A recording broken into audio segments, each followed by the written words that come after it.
This is a poem on privilege. Do you ever feel useless? Like that share button can't possibly be enough.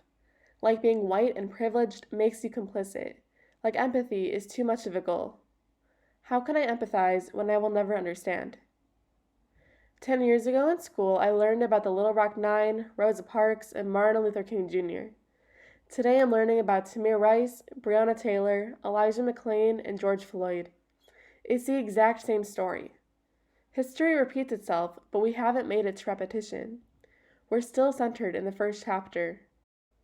The racism that was brought here day one by the colonizers in 1492.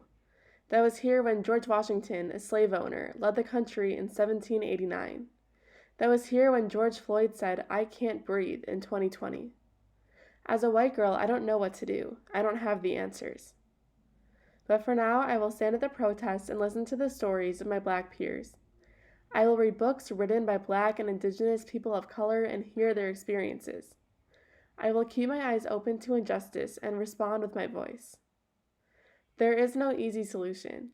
You can't fix a broken society unless you change it from the core. Maybe our kids will see a different type of society, a revitalized one. I'd love to see that.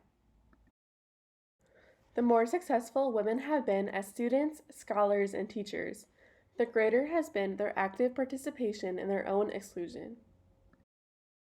For girls, the ability to be successful in school has often been defined by their ability to hide their own identity. As gender roles have shifted in recent years, this identity rejection has shifted to individuals who identify with a gender or sexuality expression outside of the norm. Students that are a part of the LGBTQ+ community have continually been ostracized and rejected for being themselves.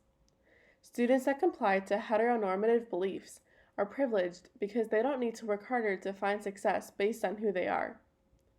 In this class, we watched a documentary called Becoming Me, Transgender and Gender Nonconforming Children and Their Families.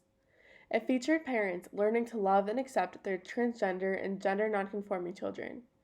We should be using models such as the ones highlighted in the documentary to teach educators to be inclusive of every student.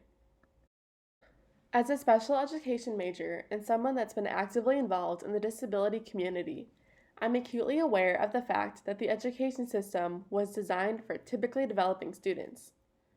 Anjali Forber-Pratt is an advocate with a disability and said that she held this assumption that in order to gain access to these opportunities, I had to make my disability disappear.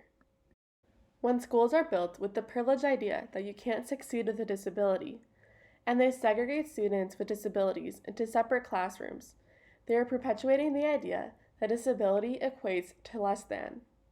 Even in inclusive classrooms, students with disabilities are often perceived as students that need help. They are rarely seen as peers.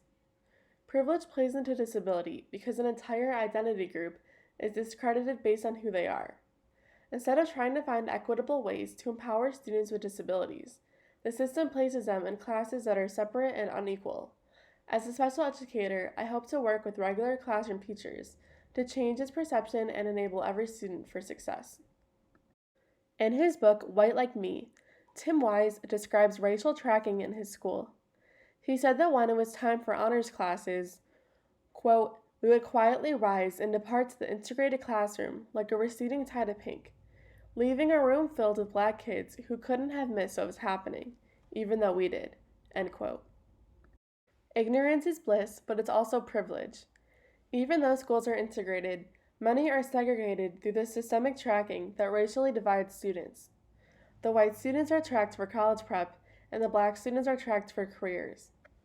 I would like to challenge this notion as an educator and have high expectations for every single one of my students.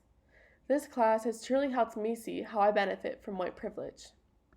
Alicia Garza, one of the 3 women who founded the Black Lives Matter movement, said that it is important and necessary to have strategy and action centered around blackness without other non-black communities of color, or white folks for that matter, needing to find a place and a way to center themselves within it. As a white teacher, I want to ensure that I'm not centering myself in the experiences of my students. I don't need to play white savior or pretend that I know anything about their lives. Instead, I want them to feel validated in their identity and their struggles and successes, and set up a space where they have every opportunity to succeed. Throughout this semester, I feel that I've truly seen the ways in which privilege affects education. At the heart of it, education in America is obstructed by the system in which it was built on. It was built originally to support wealthy white boys. Even after Horace Mann created public education in the 1830s, the institution was only meant to uphold a system of racism that had already taken hold in the country. The country wasn't supposed to function on the basis of equality. We've definitely made progress in the past 200 years, but it isn't enough. Privilege is based on the concept that specific groups are granted opportunities that other groups are excluded from. As I've seen in my research on this project and in our readings and discussions this semester, privilege affects many different identity groups. While I specifically looked at gender and sexuality, ability, and race in this project, there are other significant groups that experience consequences of privilege. I chose to focus on the groups that I did because they are the ones that affect me the most and that I've seen reflected in my education. Gender and sexuality norms are constantly changing, and I've seen students both be excluded by this and supported by this by specific teachers. It's made me feel empowered to support my students in that avenue in the future. I also think that special education has many nuances that need to be evaluated. I'm passionate about disability rights, and I'm committed to giving my students the best chance of success that I can.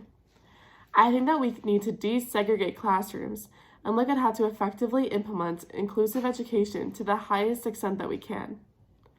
Based on models that I've seen, I want to allow students to spend the majority of their day in mainstream classes, and instead of having them go to a separate classroom during the day, I will push into their regular classes and support them from there. Finally, I think that the most prevalent aspect of privilege is based on race. Especially in education, privilege has continued to afford opportunities to white students that Black students are excluded from.